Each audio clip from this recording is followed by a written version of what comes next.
Hello guys, आज मेरा first mini blog है तो मैं कुछ बातें बोलना चाहती हूँ आप सबसे।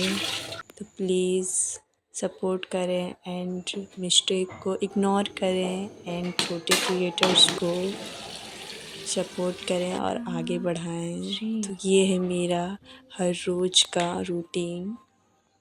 एक गृहिणी के लिए बहुत मुश्किल होता है सुबह से शाम तक का दिखाना।